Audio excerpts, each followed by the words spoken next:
Take a look at these functions. Oh boy, this will be fun, but check it out. What you're asked to do here is evaluate things first. So you're going to multiply f and g together, and you're going to evaluate it at 2. Well, you could originally multiply these guys together to get the complete function of h of x, but honestly, why don't you just do what this thing says?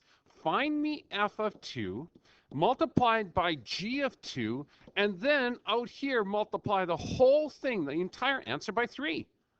That's all it's asking you to do. This becomes really, really simple. There's no algebra, real true algebra involved here. So let's find f of 2. So we put in a 2 here, we put in a 2 here. Perfect. So this is going to be 2 times 2 over 2 minus 1. Oh boy, that's going to be tough. And then you're going to multiply this by g at 2. Okay, so this is going to be 2 over, look at this, 2 minus 3. Wow, that's not too difficult at all. This ends up being here 4 over 1, which is just plain old 4 times 2 over negative 1. So this ends up being straight across multiply. You're looking at 4 times 2 is 8 divided by negative 1. Your answer is minus 8. Now, don't forget, though, you had to multiply this whole lot all the way through here because we didn't put it in. You had to multiply this whole lot by 3. Okay? So minus 8 times 3, of course, is going to give you your minus 24 as your answer. Okay, so very important to do that last little bit. Just do it last. It's on the outside. Do it last. Do what's inside the brackets first. Typical BEDMAS kind of question. But what if you are asked to find f times g and actually write that expression? Well, okay, so what? Let's do it. This is 2x. X minus 1.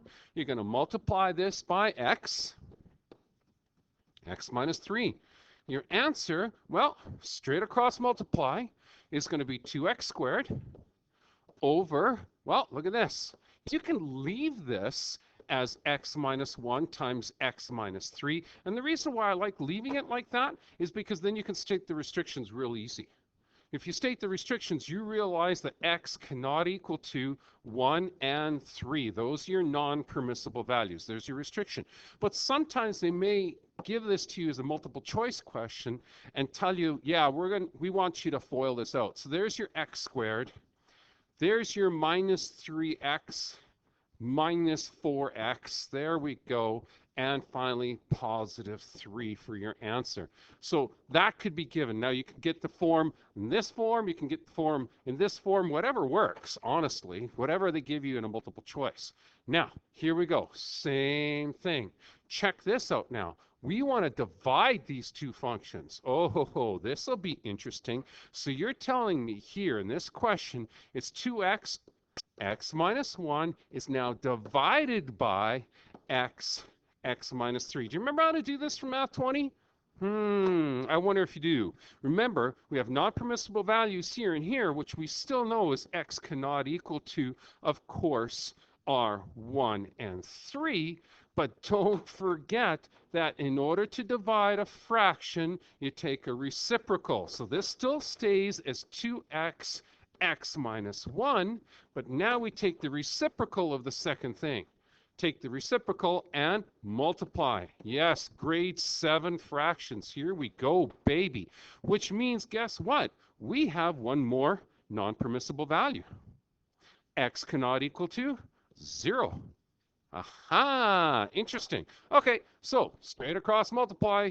Look how easy this becomes. You can leave this now as 2x squared minus 6x all over, well, you can put it as x minus 1 if you like, or just finish it off and say, okay, this is 2x squared minus 6x over x minus 1.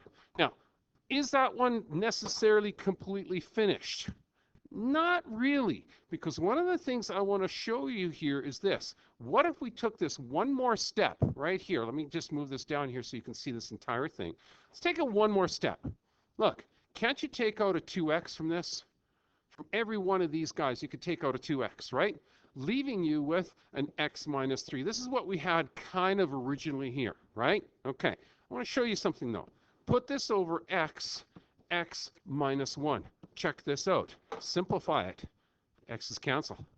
Ah, so now you can leave this as 2x minus 3 over x minus 1.